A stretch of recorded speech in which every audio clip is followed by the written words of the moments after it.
party people. Well, welcome once again to the Party of One podcast, the actual play RPG podcast where the gaming table is always set for two. I'm your host, as always, Jeff Stormer, and this week on the show, I am joined by Codega for a game of The Fallen. The Fallen is a spindle wheel micro game about a paladin and their deity. It tells the story of a paladin's fall from grace, the affront that made them lose favor in the eyes of the deity, and the long road to redemption that they must undertake to regain that favor. As I mentioned, it is built for use with Spindle Wheel, which is a game made around a deck of interpretive tarot-like storytelling cards. And let me tell you, this game is gorgeous. I love Spindle Wheel. It is one of my favorite gaming artifacts in the last few years. It is a beautiful, incredible thing. I love flipping through these cards and being inspired for stories.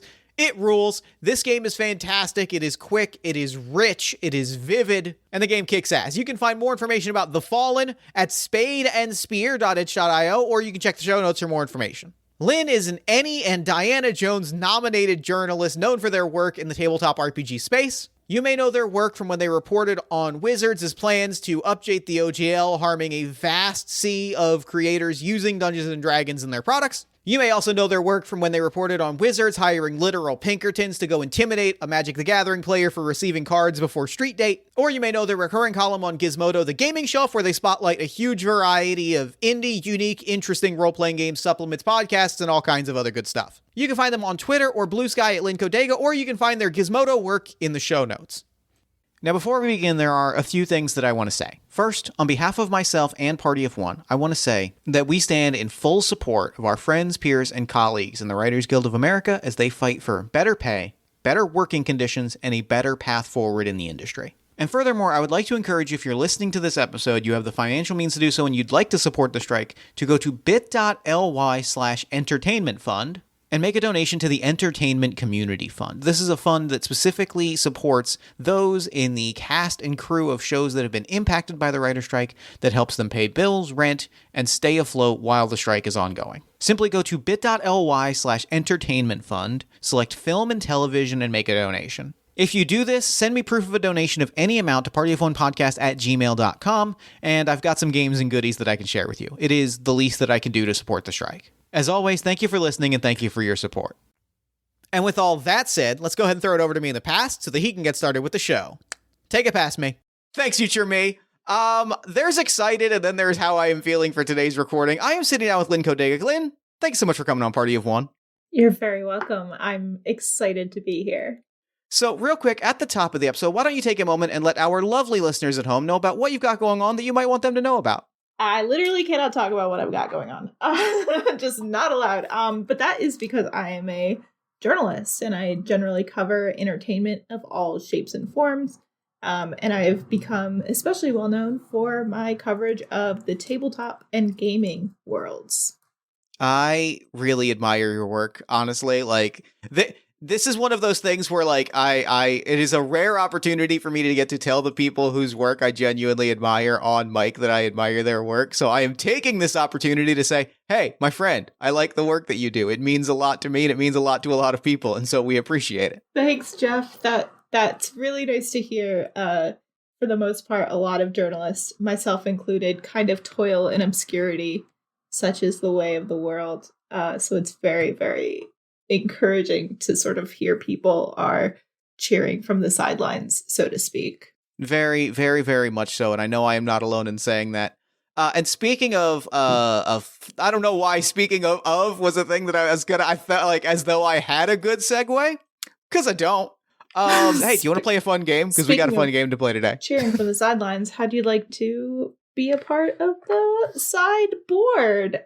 I don't know. We'll take it. We'll workshop it. We'll develop it. We'll fix the segue in post. Fix it in post. I would love to be a part of a game. Actually, I love a game. So today we are playing The Fallen, a spindle wheel game by Spade and Spear. This is a game about redemption and restoration at a cost. We are telling the story of a fallen paladin seeking redemption and restoration from their deity in a fantastical setting. It can be about anywhere and anything, any setting that we imagine, but generally how this is going to work is we are going to work our way through each of the prompts in front of us. We have a spindle wheel board in front of us that I will that you can see in the show notes. You'll be able to see a picture of like our spread in the show notes. But so what's going to happen is that we are going to take turns laying cards onto this spread and outlining who our paladin is, what the deity that they were, that they are a follower of, and what they did to fall, and what they can do to redeem themselves. Excellent. I'm ready. The first thing that we have to do, we have a spindle wheel deck in front of us, which is an evocative tarot-esque storytelling card deck. Each card has a number of prompts, some beautiful abstract artwork on it. That is going to inform the story that we tell. And the first thing that we're going to do, and we'll go back and forth in this and freely kind of talk through what the individual cards say to us, is we are going to draw 3 cards for the world. We are going to draw a core, a bane, a desire, 4 cards for our world, which is a standard world array, which is a core, a boon, a bane, and a desire, and a plan. I keep miscounting the number. Numbers are hard. We're going to draw some cards and fill some things out. So yeah, we're going to flesh out a world in front of us to start our story. So with that, I'm going to go ahead, and this will let us tell us like what the setting is, what the time and place are, what the genre kind of is. So we'll also feel free to bring into this whatever kind of moods and aesthetics we're particularly interested in. So I'm going to draw our first card. I'm going to draw it off of the Spindle Wheel Classic deck. We also have the Kickstarter expansion deck in front of us. The first card that we have drawn today is... I'm so excited. It is The Lonely Aria, a song from the old country, a language all but forgotten, or an opera left abandoned, a novel unwritten, a haunting undescribed. I'm going to leave this card. So Wait. I have a feeling. So one of these is going to make up sort of the core of our world. So I guess my question to you, Lynn, is like, what's the vibe that comes to your mind? What's the kind of story that you're feeling today? Does one of these prompts push your imagination in a particular direction? Yeah, I think for me, the idea of a kind of half-forgotten song of time immemorial is very much up my alley. And I think I like that. I like that a lot. Yeah, I think the other one kind of gives a vibe of like the gods have left this world unfinished rather than like the gods have sort of stopped caring about this world, which is something that I really vibe with. I like that a lot. So we're going to place that here. And we're going to draw our next card, which is a boon, which is like a something that the world has in abundance, whether that is physical, literal, or metaphorical. So our next card is Oracle. Oracle. A small town seer, a happy medium, a crafter of household miracles, or a soothsayer, bell ringer, wild-eyed prophet. Oh, I have an idea. Let's hear it. I like the idea here that we've got this kind of world that gods have sort of like long abandoned, right? Mm-hmm. So I like the idea that there's a lot of small gods and like small prophets that are sort of around. I love a local god is a thing that speaks to me on a personal level. That is my jam. And yeah, this idea that like the gods left and their influence has spread from like the world to whatever your neighborhood is. And it also kind of gives a sense of like, this gives me a sense that like the world is a neighborhood, right? Like, you know, it's that old adage that a person once upon a time wouldn't travel more than a mile in their life. Like that kind of vibe that like the world that we inhabit is our immediate surroundings. Like it's a small story with small magic. Yeah, and I definitely like the vibe that there's some like wholeness and completeness in these small spaces. Yeah. Even if there's not a lot that people remember outside of their communities or even like in the past. I like that a lot. And so for our Bane, which is like a notable problem, I've drawn the library, a computer, hand two for tiny fingers, a big list, a small closed door, or A scattered collection, a good scrawl, a scarred journal. This is one of the cards from the Kickstarter expansion deck. I mean, throwing the loop of a computer into this is very interesting to me. But I'm not sure if that's the direction I exactly want to go in, especially when the other option is a scarred journal. I like the idea of a library sort of representing knowledge and sort of having this idea that when we enclose ourselves in these small communities and we have these like small local gods rather than like a larger pantheon or panoply, we lose something. We lose some knowledge of the world. I like that. It is it's the idea, like the words that we use define how we see the world. If these are the concepts from which we draw magic and power, they limit our then our life is limited by the magical resources that we are pulling to live our day-to-day lives, and that is extremely compelling. All right. We have two more cards to draw here. One of them is our desire and our plan. Our desire is a flood, brimming reservoirs, high tide, and outpour of riches. Constant rainfall, hair trigger landslides, a valley submerged. What is our world in want of?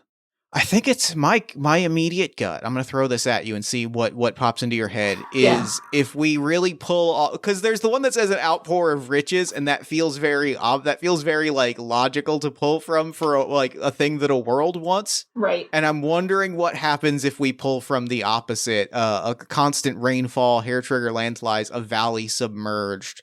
Yeah. Like what does that look like as a desire? I mean, I think that if, again, like sort of building on this world, the gods have left. We have small gods. We don't know much about the world. There might be kind of this rising tide of people who are no longer satisfied with only knowing so much. And there might be this kind of like this desire, not only in individuals, but at the world at large to kind of be more and be bigger and be more expansive. Oh, that's really compelling, because like that means that like what I imagine, what I hear when I hear you say that I think is really, really compelling to me is like, it is, how do I even describe it exactly? It is this sense of like, I keep moving the board around accidentally. I'm trying to like even, it is like if there is a, there is like this world urge to be, like, it is a world that has glorified the image of the Samwise Baggins. This step is the furthest I have gone from my home, even as our worlds are very small. It is like the expectation that you will go off and do this great thing in this very small world creates a really compelling conflict. Yeah, and I think that there's a lot of possible conflict for our paladin here as well, just because what happens when you are removed from the source of your god's domain? Like, if gods are so independent and small and like full of the space that they take up, what happens when you leave that space in that container? I really love that. So our final card for the world is the plan. This is how people achieve that desire. How do people achieve that sort of small-time godlyhood and become that sort of larger-than-life thing? And we've drawn the lovers, a snake head eating the head on the opposite side, twin stars in orbit, inseparable partners, a whole greater than the sum of its parts. So there's a really great conflict that comes from this card being like how people achieve these larger-than-life things. If we are talking about like an individual paladin who has like set out to prove themselves in a world where life is small, our communities are small, and the bonds that we have with one another are intensely interpersonal, that creates a really compelling story, and it brings out an inherent flaw in a paladin that has said like, I am the champion of this presence, right, of this entity, and when that bond is severed, like in a world in which those bonds are important, that becomes really compelling to me. Yeah, I think that there's also something to this card that we can kind of weave into like the mythology of how gods operate. as sort of like another form of a lover, another form of like a part of you that is also like not a part of you in the way that like often partners and lovers are. Yeah. Yeah. So I sort of like this idea that like there is this inherent like faithfulness to this love that needs to be like kept close as you pursue knowledge, because even as you encounter all these other deities and gods which seem powerful and immense in their own containers, you kind of need to just sort of keep your faith and keep your god like in that sphere of like my lover is at home and I'm gonna write to them, and like my lover is like left behind, but like, you know, fingers crossed I go back. And there's this element there of like, if the pulling from the word, I keep looking at that word inseparable and thinking about the idea that there is like a paladin and a deity. There is this sense of like that, like you were saying, like that bond. There's that really key bond between these two, and the idea that it is this like inseparable thing, and this idea that it is. We think about like in fiction, and when we think about phrases and concepts like a paladin and like a paladin and their chosen deity, we picture it like it. There's this idea that it is very it's very kind of one-sided, right? It's like, I am pledging my fealty to you. I am spreading your will. I am doing this and that. But this idea, if it is like a mutually inseparable bond where like, you know, the idea that you have been chosen and selected, and the bond being like this very deep mutual thing, this, like you were saying, this relationship that is akin, like that fills this place of like a lover or a partner, that is very compelling. And the idea of a deity severing that bond adds this, like, it foreshadows this really interesting idea that like that is going to cost our deity something, right? Like there is a cost that comes to that bond being severed, and I'm excited to kind of play out what that is. Yeah, I think that there's like a vulnerability in being like so completely chosen. Yeah. And I think that goes, like you said, both ways, especially if these gods are so small and they have so few people that like do become their envoys in this world. There's definitely like risk associated with like giving a part of yourself to someone else, even if you are a god. I like that. I love that. I love, that's such a good way to put it, because I love that sort of like this is a Jeff Stormer meme moment, but a good humanizing a god moment is a thing that I will go in for every single day of the week. And this idea that like there is this that vibe is it's real good. It's real good, and I'm excited. Is that on the Jeff Stormer bingo card, when like you put together a bigger card of like all the humanizing gods is very it's a close to the middle space is what it is. Okay. It's one of those ones. It's a load bearing square on the bingo card. Fair enough. All right, so we have outlined our world, which means that it is time to meet our paladin. We are going to draw 2 cards. They are going to cross one another. We are going to decide how they cross one another, but these cards are going to represent our paladin. They are going to tell us who this paladin was before they fell, and then we're going to draw some cards to flesh out their history, their traits, their heritages, their abilities. We're going to flesh out all of those things in a moment, but first, would you like to draw a card from the base deck or the expansion deck? Let's go. This is for who the paladin was. Yes. Let's do base deck. All right. Our first card is the Changeling. An odd blessing, a mystery unquestioned, a strange bedfellow, or a stranger behind a familiar face, unpredictable and uncontrollable. And the other card that we are going to cross that with, and we're going to decide how these cards cross one another, is Spitfire, Pluck and Moxie, Ace Pilot, Tamer of Beasts, a bold wager, a short fuse, a big mouth, and a tender ego. These are good cards to make a paladin out of. These are really good. Okay, so I like the idea of the Spitfire. So these 2 cards represent both who they were and what happened. These cards come together we combine these 2 cards and sort of pull ideas from them by crossing them. Mm-hmm. and then kind of decide like what that means. What that means to kind of give us an idea of like who this person is, and then we'll kind of flesh out their traits, backstory, and abilities with subsequent card draws. Cool. For Spitfire, I'm really drawn to the a bold wager. Like I like the idea of this, like, again, sort of going back to the world that we created, where it's like maybe nobody really expected this person to become a paladin. Like they're not really suited for it. Like they're too wild. Like they're a little bit odd. A little bit of an odd duck. So like I like the idea of like a Spitfire as a bold wager, kind of like an interesting choice, you know? I like that, and you know, you mentioning that very specifically, like I'm thinking about, like I'm noticing that on the Changeling card, like one of the things it calls out very specifically is like an odd blessing, a mystery. I kind of like the idea, and this kind of tells this is such an interesting thing, because yeah, like this idea that like this and what that tells me is that like this paladin was maybe chosen for that. Like this paladin, like it is that they were appealing to become a paladin because they were that unlikely person, right? Because they were a little bit chaotic.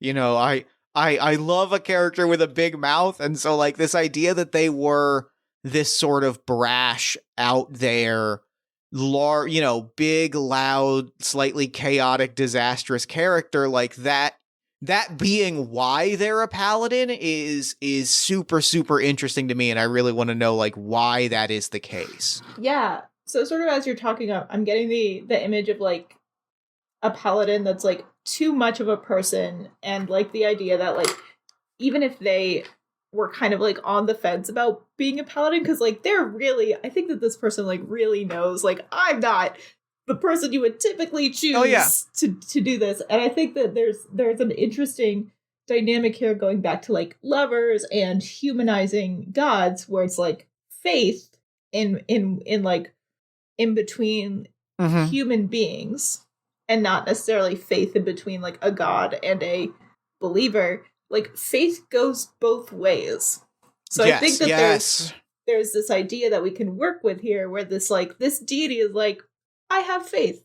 Like I believe in you. I love that. I really, yes, that's a string I really, really want to pull on, because that's extremely compelling. As for our traits, like I said, we're going to draw 3 cards. These represent the traits, abilities, heritage. These represent sort of other specific details that will become part of our paladin. Our first card is the Coppice, born from the same root, twinned forever, split and shared for better or worse. Or cut short too young, surviving as a splintered many growing body shaped by early hurt. Listen, I need to say a thing, and this is a judgment-free space. Okay. I like this, the idea of admittedly, I have an appreciation of the fictional character Han Solo as portrayed by a young Harrison Ford. And so this idea of like a relentlessly in trouble loudmouth. Sure, yes. Like shaped by early hurt, surviving as a splintered many. This idea of like constantly in hot water and constantly working their way out of it feels very, very compelling to me as both like a backstory and a like character trait, that they are just uniquely good at getting into and then subsequently out of troublesome situations. Yeah, the kind of character that just like is a magnet for bad luck. Like a little bit like, no one would say cursed, but everyone's just like, cannot believe. Everyone is thinking it. No one's saying it. Everyone is maybe thinking it. Everyone is thinking it. All right. Do you want a card from the classic deck or the expansion deck for our next trait? Let's go expansion. All right. What do we got? What's our next card? Our next card is the Old Man's Restaurant, eating mouthful spoonfuls of splattering of lemon drops and a lingering aftertaste. A dozen perfect basil leaves sprouting from the warm soil, waiting to be picked in hand. Old Man's Restaurant is just such an evocative card name that I love it a lot. But Dang, this is a bit of a tough one. So remind me again what the traits can encompass. They encompass abilities, heritage, background, detail, like we've got a picture of if the paladin card spread is itself, if our two crossed cards are the one sentence elevator pitch of a character, these are sort of the supplemental details that make up this character's backstory. You know, what they do, how they do it, why they do it, what led them to do it. These are all of those sort of flesh out details. Oh, this is a tough one. Okay. And Reed, can you, for the audience and for me, like a little bit for me, but also a little bit for the audience, read out Old Man's Restaurant again? Of course. A dozen perfect basil leaves sprouting from the warm soil, waiting to be picked in hand. Or eating mouthfuls, spoonfuls, a splattering of lemon drops, and a lingering aftertaste. I like the idea for the one about basil leaves in soil. Kind of this idea that there's potential here. Oh, that's a great way to put it. Yeah, that's a great way to take it. Right? The idea that, like, I think that that's kind of part of this character's tragedy, right? Is that they're always getting in hot water. They are kind of an odd choice just in general, but like there's something about them that is very charismatic and like people are drawn to this person because there is like some kind of potential there. They're like, you know, the Old Man's Restaurant like could be bad or it could be the best meal you've ever had in your life. Yeah.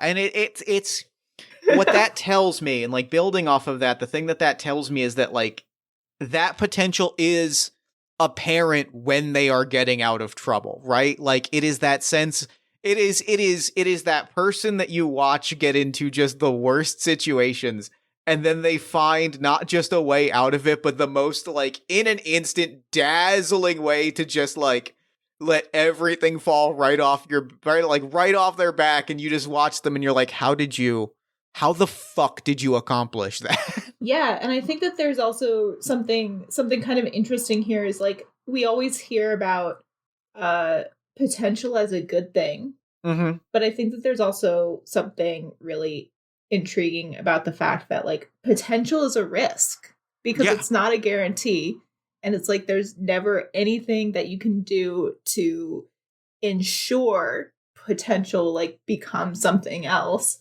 So I think that that's also like another part of this mythos is the idea that like again keeps people in these small communities is because potential is a risk. Like the more chances you have, the more differing parts of yourself you sort of break apart, or like the different like choices you have to make, the increase of risk is always much, much higher. And maybe in a world where there's like not really a lot of gods or a lot of knowledge or a lot of understanding to go around, risk is like a very, very risk adverse. You've got to go with the safe option. If what we have is our immediate community and we're making do, and all of the sort of gifts from beyond that we thought we could rely on have vanished, we don't really have the luxury of, you know, as much as we want people to step up and do impossible things, it's that desire of the world. We really don't have the luxury of waiting for people to accept that magical or accept that opportunity. And like, it's kind of a do it now, like do the amazing thing now, or take the safe option. Like a person like this that is kind of just like falling into happenstance, like it goes against that very sense of like, we have immediate needs and we need people to step up to meet them. We don't need someone to engage in a flight of fancy. All right, let's see our final card here. The Bandit, a highwayman, a robber baron, wealth taken by fear and force, a gold-hearted thief, a lover of justice, and a defiler of law. I mean, sometimes the cards, like, sometimes it's on the nose, and sometimes we get a card. Sometimes after what we just described, we get a card called the Bandit. Bonkers. Yeah, I mean, I like the first one or the second one we described that's like a gold-hearted thief. Yeah. This kind of person who's like always getting into scrapes, like, but also like a lover of justice and a defier of law. I really like that kind of dichotomy. Speaking to like one of my one of my like character archetypes on my bingo cards is definitely like the Captain America type, where it's just like a good boy. I'm gonna do what's right, not well. I'm gonna do what's right, but not necessarily follow the letter of the law. Yeah, a good boy, but not necessarily one who's like totally in line with doing what people tell him to do. So that's like definitely like cornerstone.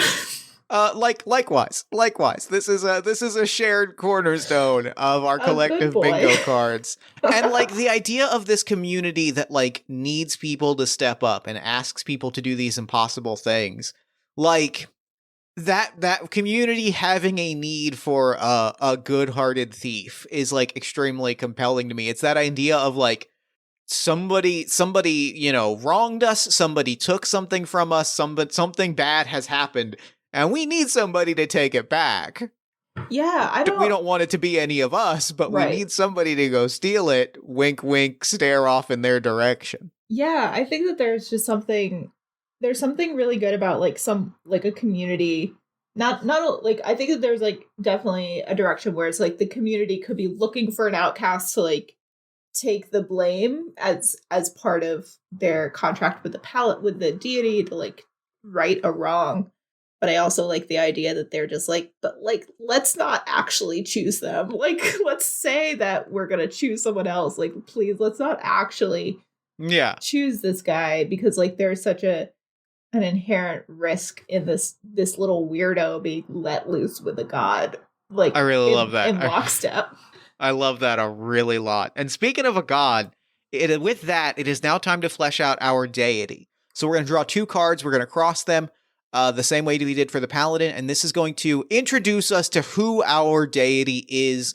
This deity holds power over the paladin. They want what the deity has to offer and are obligated to fulfill their role in the deity's design. We're going to find out the specific dogma that this deity demands over the course of play, but this is our opportunity to understand like what this god represents, who they are, and kind of become introduced to this character so that we can kind of flesh out what that dogma means as we draw subsequent cards. Let's hit it. Our first card is Echo, a glance unseen, a shadow trailing, a desire unrequited, tongue tripped with stutters, a chest full of birds, and a head full of fog.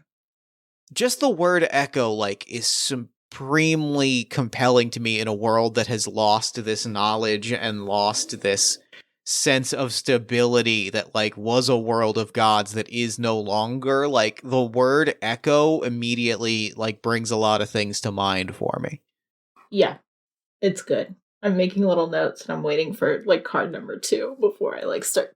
All right, then I will draw together. Then I'm going to draw card number 2 in that case. Empress, unrivaled sovereignty, a master tactician on and off the battlefield, consumed by the big picture, unconcerned with mortal frailty. Okay, this actually fits in really well to like my very first instinct when I heard echo. Are you ready for this? Hit me. I want to hear it.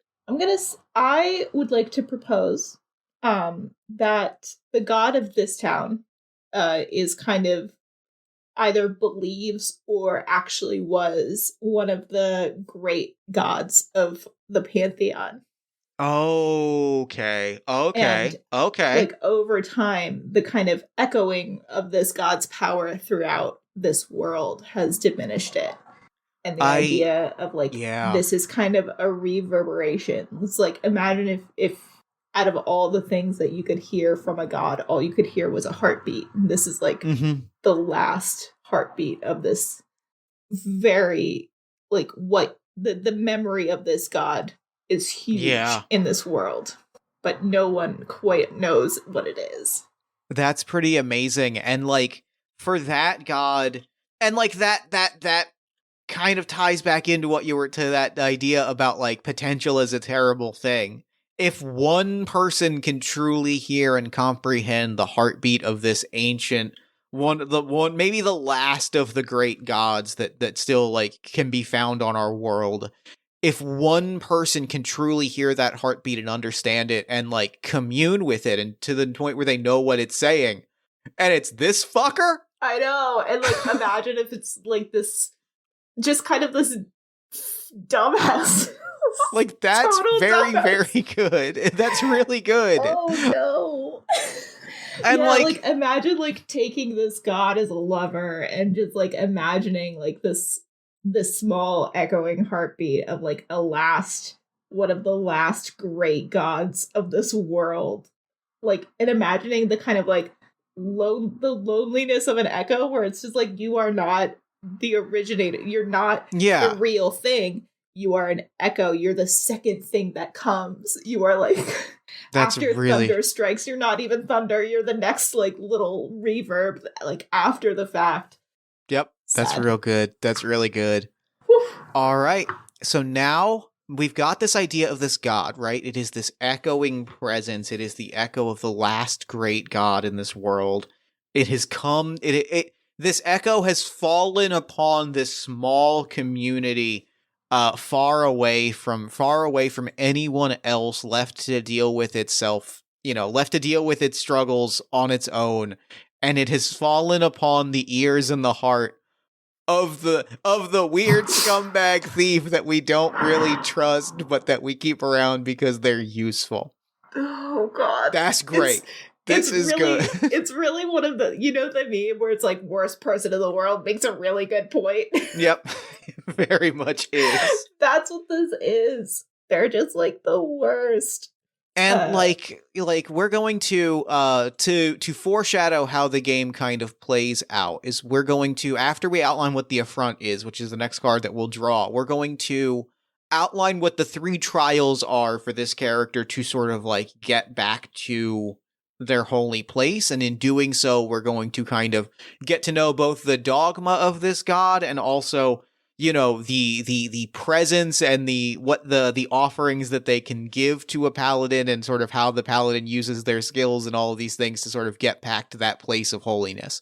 But like immediately, like just the phrase "the echo of a great god" in the context of this character that sort of like gets into and out of trouble, and these glimpses of like amazingness that you see from this person, like that gives me a picture of like maybe what this divine influence is like, is that like it is, if you are channeling the echo of like one of the gods that shaped the earth, it is straight up, you are making the impossible happen by virtue of your continued existence. And like that kind of thing, when viewed from the outside, comes across as, wow, I can't believe that they did that. And it is because like unnatural coincidence has arranged itself to put the best of the world in your lap, even if you don't fully realize it. Yeah, it's kind of this horrible duality of like you only get seen as kind of like lucky and charismatic because you are put into situations that like are inherently like dangerous and risky, and it's like that's the only way that people and that you can ever truly know like if you're capable of pulling through in those moments. So it's definitely like this really great, again, potential is a terrible thing. Potential is a terrible thing. And also like faith goes both ways, where it's just like both the god and this character sort of have to get with it. So I'm going to flip this card, but know that like I am going to sit with the most ominous feeling in my heart of as I describe the affront. Okay. So our next card draw is the affront. We place this sideways between the paladin and deity. This is what blocks the paladin from their deity's acceptance. It can be an act of rebellion, a barrier between their understanding. It represents their fall. So we describe how the paladin's traits influence their fall and connect to the affront. Where are they now that they have fallen? And Lynn, I need you to see what this card is. Oh no, what is it? It's the knight. Oh my gosh. What? A well-armed soldier, a banner bearer, a champion, or the tilter of windmills, teethed on tradition and malice bred by boredom. What a card draw. Fuck. Oh my gosh. This is someone else coming into town and demanding like everyone get in line. Yeah. This is someone coming into town and be like, actually, my god, like 2 towns over is really like hot shit. And I think you guys should like take the knee. And And like what that says to me, if this is the moment of failure, what that says to me, which really like breaks my heart and sets up a really compelling quest for this paladin, is that they fucked they off. do it. Oh, They I was do gonna it. say, I was gonna say that like they are presented with this challenge of like take a knee, and like this is clearly a calling for a hero, right? Like this is clearly Yes. a moment where the gods are like step up, defend, become a hero, and they Mhm. go, Nah, this ain't it. no I'm thanks. bouncing. I'll see you later. I'm heading Oh, out. I got other stuff to yeah. do. I love that. I really love that, especially because it's this kind of idea that all of these heroes and these paladins and like the people who follow gods are not necessarily like these grand adventurers in any way. Yeah. And then when like this grand adventure kind of like comes to them, they're just like, I'd prefer not to. Yeah. No thanks. Hey, no thanks. Potential is a terrible thing. This is a moment where like the gods themselves have conspired to say like own the potential that we have given you, and a person very understandably going no. And Just like, like this sounds like a lot of work. that's such a compelling fall to just be like no thank you, I'm gonna leave. Because it's like it's so human and it's so normal to just be like, I see this great adversity in front of me and I'd like to have none of that. Yeah, right, like that's fantastic. All right, do we want to name or describe this paladin, or are we cool just keeping it high level like this? We probably should name them. What's a good name for a scumbag thief? I'm trying to think of a good. I'm pulling on poker terms specifically, and I'm trying to think if there's a good poker blackjack gambling term. Oh, how about hmm. Hmm. What do you How about go for it. guild? Guild is good, and I was very specifically gonna throw out I've been thinking about hold on, I have to look something up real quick. The only card game that like I play with my family is Pinochle, and that's only because my whole family can count cards except for me. So, in order to make it slightly harder for my family, we play Pinochle, which requires like 2 decks to be shuffled together. Got it. Yep. And they can still all count cards, and I'm just like, fuck me, I guess. So I went to look up Baccarat terms because I was like, what's the name of like the weird paddle thing that you use in Baccarat? But I also found out that the best hand in Baccarat is Grande, and Guild Grande is a great name. My god, it's giving very very Forge vibes from the stupid D&D movie. I like it a lot. I would like to. I think Guild Grande, I think they them pronouns is what we've been using, and I think that feels good as a. They are just they just kind of fucked off, and like that's such an affront to this god that is like I have been bestowing extraordinary opportunity upon you, and for you to turn it down at this moment is an affront to everything that the last of the great gods stands for. Yeah. All right. So now we have 3 trials ahead of us. How this is going to work, we have 3 trials ahead of us. The way that a trial works is that we draw 3 cards. Our first card is the nature of the challenge. The second card informs a complication beyond what may be apparent, and the third informs the relation to the deity's dogma or beliefs. Can you repeat that one more time? Yes. Our first card, I'll walk us through it one card at a time, and then we'll kind of go from there. Okay. So our first card, the card that I'm going to draw right now. Yeah. This is the nature of the first test of our Empress upon guild failing this test. This is the first trial that Guild faces, and it is Ophelia's garland. Allow those who crowned you to change who you are.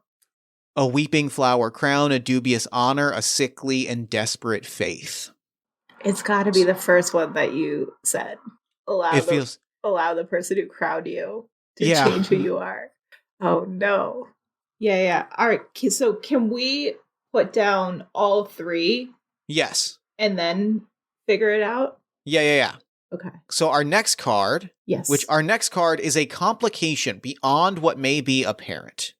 So there is something on the table beyond the immediate challenge, and that is Tapestry Loom, the mainstay through the through line, the common thread in a complicated plan, a factory line, a cathedral in progress, the masterpiece of a generation.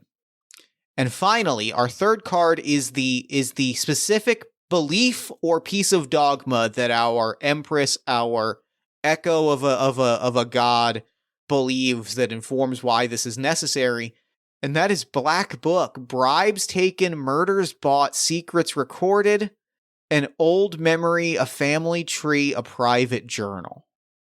Yeah, so I think that with all of these trials, at least for me, I think that the key to unlocking what we decide on is always going to be the dogma. Yeah. Yeah. Oof. A black book. I like the idea that, like, there's something, I think that, like, there's this idea, or there's this, like, thought within this god that there's something, like, inherently missing from her. Okay. As well as, like, missing from the world. So I like the idea of, with, like, kind of a family, like, the idea that, like, there's family out there and, like, she's trying to figure out where they are. Okay. And I don't think Guild knows. I don't think anyone really knows, like, why Echo or Call or whoever she is, like, wants to find this family. But I think that there's, like, a sovereignty here. It's just like, she's a sovereign. Right. She is a sovereign god. And there is no way that she is going to allow this knight, or, like, whatever this knight represents, to come in and try and demand fealty from her. Yes. And I think that, like, what that says to me, and, like, taking the idea of allowing those who crown you to change who you are, and also taking a phrase on the Black Book card that, like, is very fun to me in this instance of murders bought. I like the idea that this is like, we've described it as, like, these are the echoes of this god, and maybe she's been long asleep. Maybe it is that, maybe, like, we've said that the presence is barely felt. Maybe Guild is the only person that can truly, like, feel this hum of something as she was giving these opportunities to this person. Guild, like, this is like suddenly that, you know, this is the Empress opening up one eye and kind of being like, oh no, I'm awake now. Now, like, it is no longer that you merely feel the presence of a god beneath your skin. Now it is, I am an active presence and I am giving you all of my gifts in exchange for you doing what I need, and the first thing that I need is for you to knock down this chump that is right in front of you. Yeah, I think it's one of those things where it's like, one of the reasons that Guild is kind of a part of this god is because they are a bit of a scumbag. It's like, it has to be a scumbag. I don't think this is, like, a very nice god. I think that this is a god, not necessarily of, like, vengeance or whatever, but definitely a god that has, like, seen her fair share of war and sacrifice and bloodletting. And, like, I think maybe even, you know, going off of the name Echo, maybe that even is, like, it's a cycle, right? I've seen people stand up. I've seen these things. I've seen the cycles of violence and such, and I you know, and do what I do to break those cycles, and sometimes that means entrusting a lot. Sometimes that means entrusting someone that a lot of people might look at and tell me not to trust. So I Yeah. am giving you my gifts, like, in this moment. And, like, that is such a good... Ooh. Okay. I want to change something really fast. I think instead of what you said, I really like the idea of like a cycle of violence, but I think that instead of this god working to stop those cycles of violence, this god is just like, no, like this is how growth happens. Like you gotta get your hands a little dirty. You gotta get your hands dirty. You gotta get your... And, like, I like there's this great moment that has popped into my head, this really specific moment of, like, if we imagine Guild has fully, like, not answered the call and was just kind of like, oh, they're demanded fealty? Yeah, okay, I'll give fealty, but, like, I'm not gonna put my heart in it. I'm just either gonna leave town or I'm just gonna hang around and continue to, like, enjoy myself. Mhm. If there is just full on a, like, the goddess Echo has awoken moment of, like, suddenly the room is glowing golden, and, like, the visual that I get is like shades of a Doctor regeneration, where it's just the energy is blasting out of them, and suddenly it's like, oh fuck, okay, something has happened, something very, very large has happened. Yeah. It's I like, it's a coffee yeah. to the face, right? It's, oh god, why am I here? Oh god, something has changed. Yeah, it's the difference in between like happenstance and being like chosen. Yeah. There is no denying that they are a chosen one now.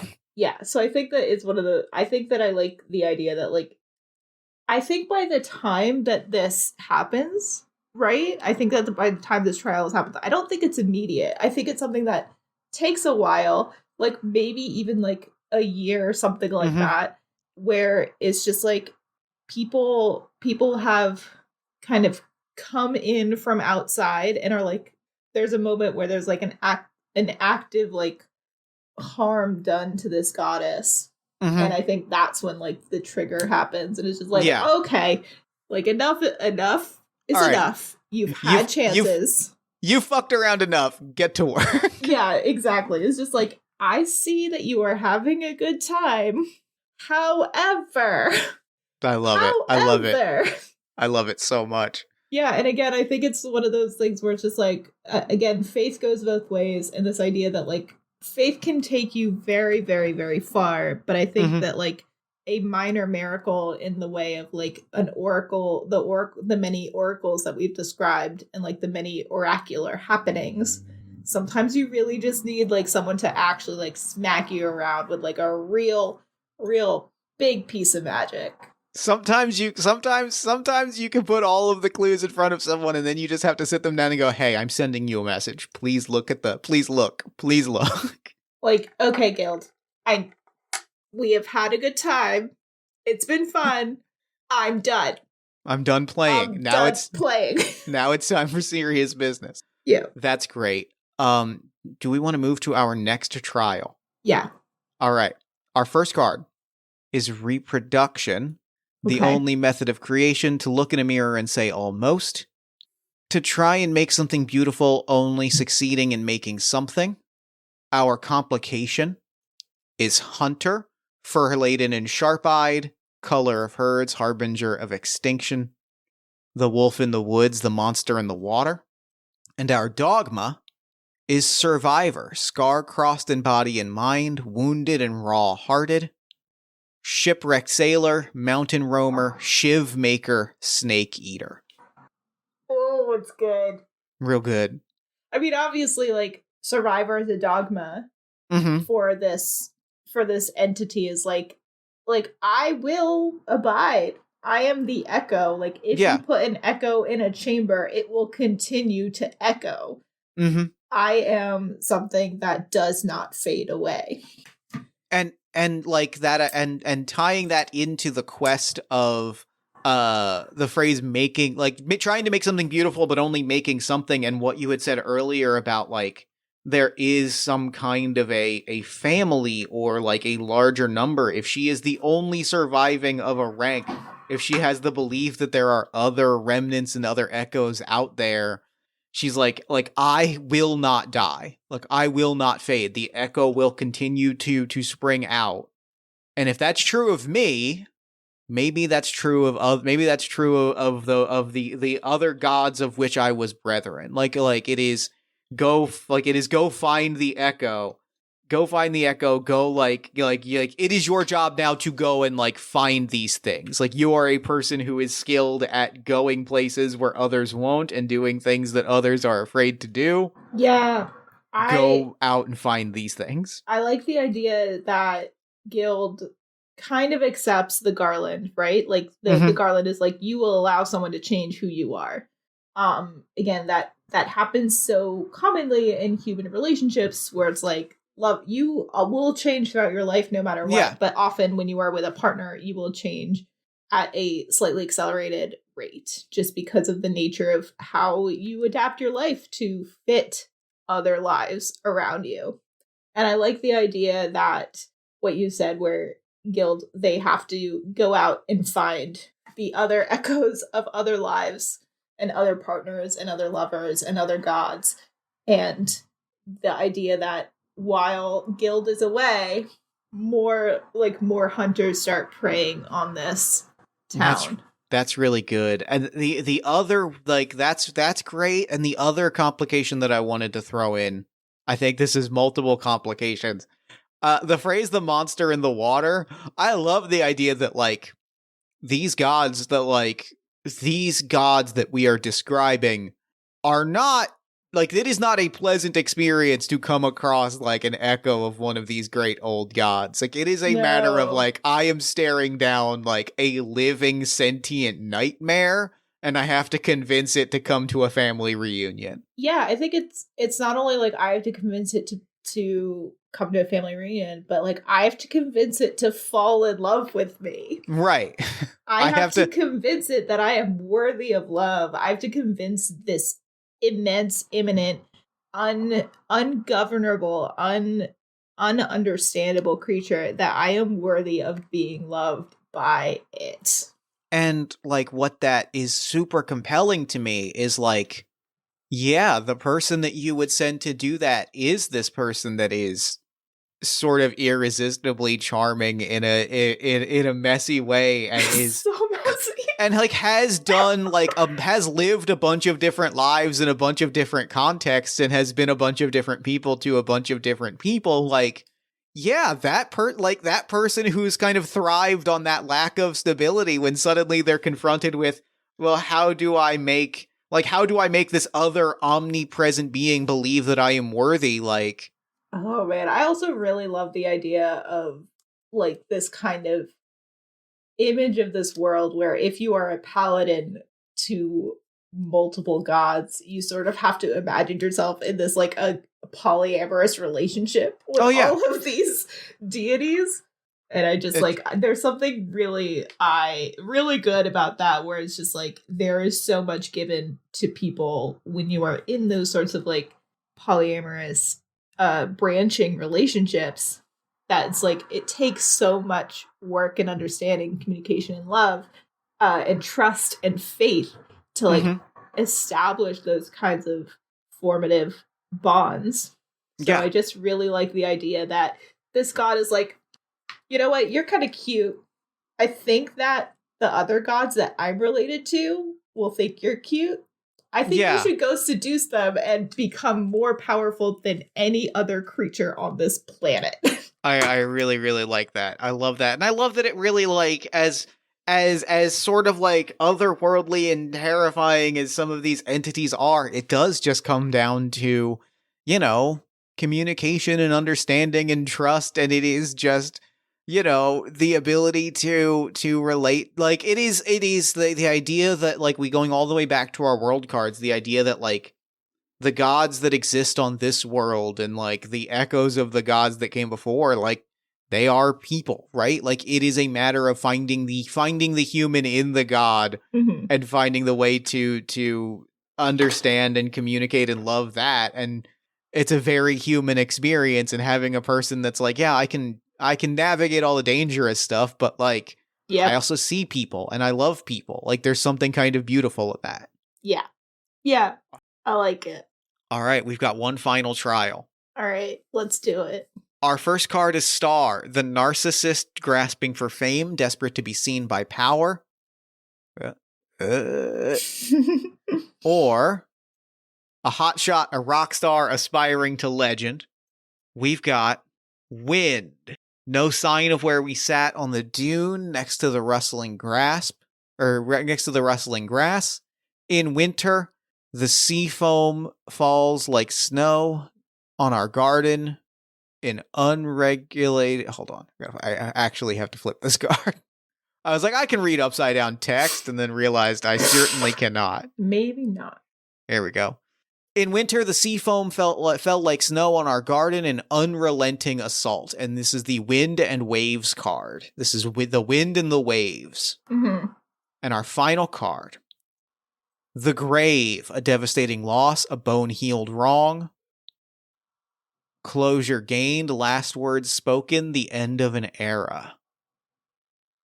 I just think it's very good that the dogma of our Echoing Empress is a black book, survivor, and grave. That feels really good. I'm just like, this is excellent. That's a good day. That is a potent combination. I mean, okay, so this is a trial, right? Yeah. I mean, this is the final trial. Can you read out the star? I sure can. For me again. And I sure can. The challenge. This is the challenge itself. Mm-hmm. Hotshot, rock star, aspiring to be a legend, the narcissist grasping for fame, desperate to be seen by power. Okay. Oh, I have an idea. Go for it. Hit me. What if there is someone else out there who can recognize what guilt has, and like can recognize what guilt has the potential for, and like has achieved with, like, you know, let's say by this time they have like gotten a couple gods on their side. Yeah. And sort of like held all of these echoes in the chamber of their soul and their heart. And there's this person who maybe not necessarily wants to take that from Guild, but wants to make Guild into this kind of beacon, like this kind of star. Oh, okay. Yep. Like kind of a kingmaker character, right? Sure. Yep. Or like a really ambitious bishop of some kind. Yeah. And that's Guild's challenge, is like, can someone who has sort of been on the outskirts and been sort of like, maybe not derided, but definitely like not respected for a very long time, and someone who has like never been wholly a part of any community suddenly has the opportunity to be like beloved. And I think that might be like a really interesting trial for Guild where you know, the Empress is like, this ain't it. This is not it. Like, this is not what my adherents do. This is not, you are not here to be you. You are here to be a part of me. Looking at the card Wind, no sign of where we sat on the dune next to the rustling grass, like this idea that this moment, right? This moment where they are confronted by this could be an erasure of what has gone before, right? Like it is, couldn't like that. There's the idea that like this arrangement being sort of sculpted into this rock star figure could turn into an erasure of everything that has come before that. Like, there's something very compelling like that, because that, if that card is the unseen threat, the idea that threat is, you are going to become this figure, and it is going to leave behind the world. It is going to leave behind the world that you, you are going to leave behind the things that made you who you are, is like extremely compelling to me.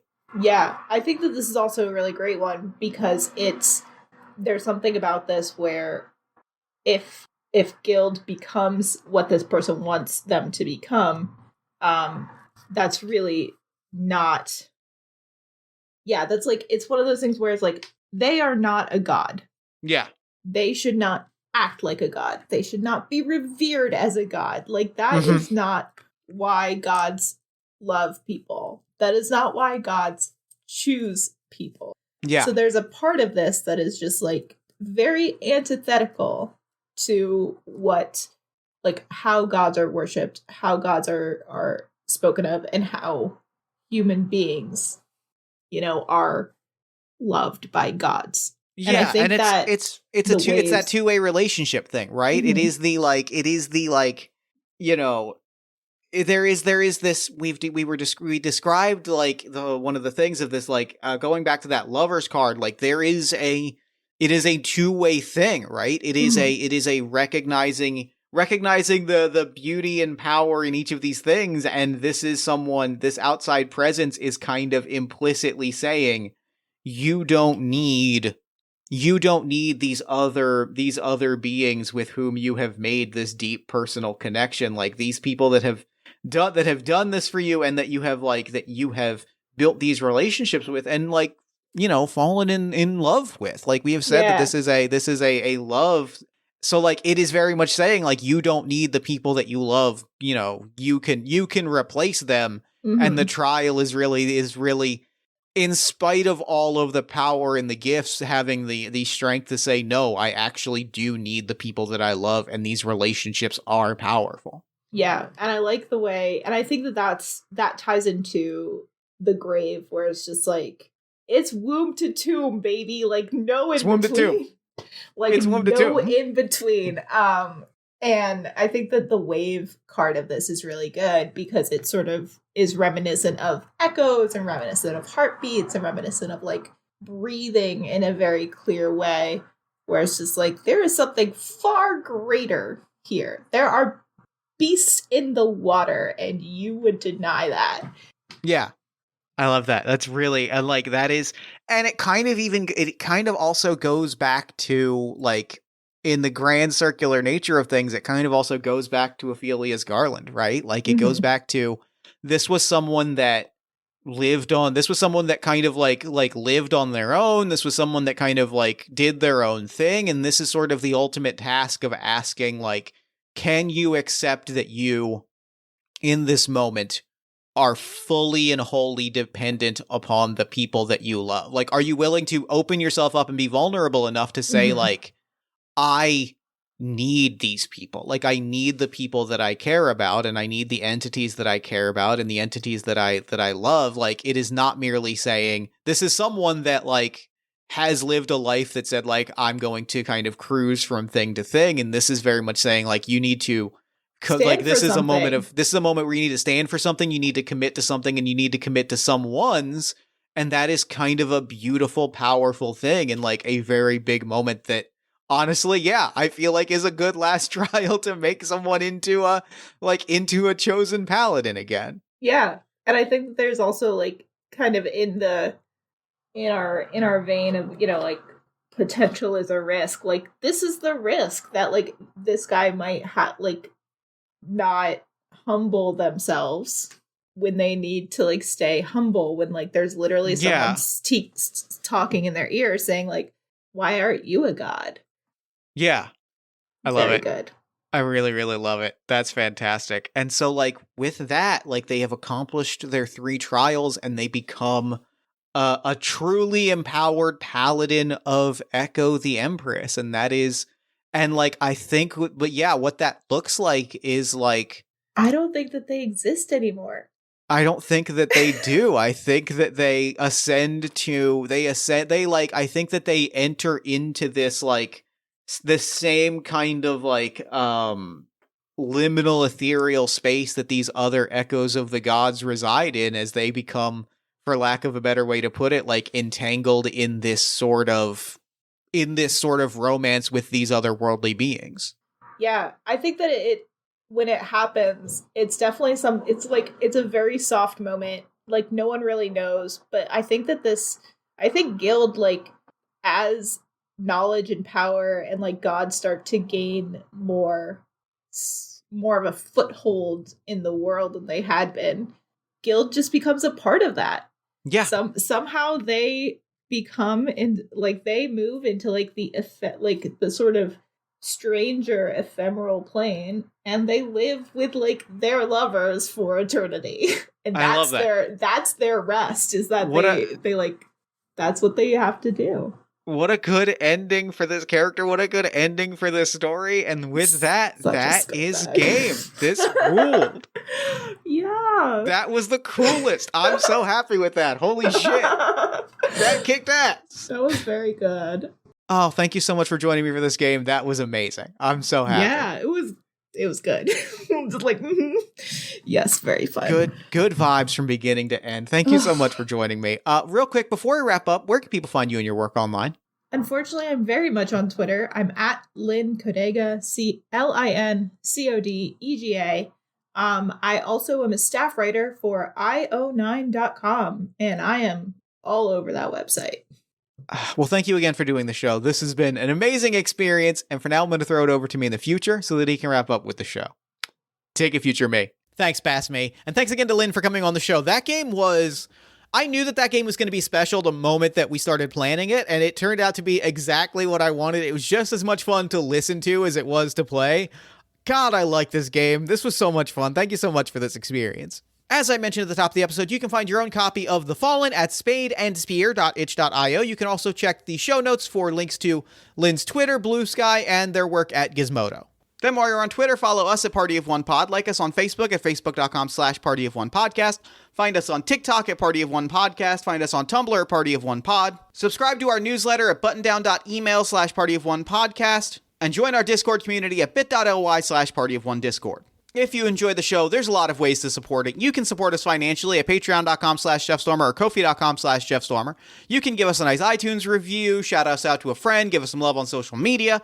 You can buy some Party of One merch at bit.ly/Party of One merch. Or, if you're looking for more great podcast content, you can check out All My Fantasy Children, which is a character creation, storytelling, and world-building podcast that I make with my best friend in the world, Aaron Catano-Saez. We take a listener-submitted prompt and spin it into an original fantasy character, populating a shared universe one story at a time. You can also check out Yazeba's Bed and Breakfast, which is an actual play about a heartless witch, a cozy house, and the many people making their homes inside. Both of those you can find wherever you get your podcasts. Party of One is, as always, produced and edited by Jeff Stormer and Jen Frank. Music for the show comes from the song Infinite Lives by Mega Ran featuring the D&D Sluggers, and the Party of One logo is by Evan Rowland. If you'd like to inquire about advertising rates, coming on the show as a guest, or about press coverage of the show, you can email me at partyofonepodcast@gmail.com. And, unless I am mistaken, that is all we do here. So until next time, thank you so much for listening. Remember to fight the forces of fascism every single day. Remember that self-love and self-care are radical and defiant acts of resistance. And as always, party on, everybody.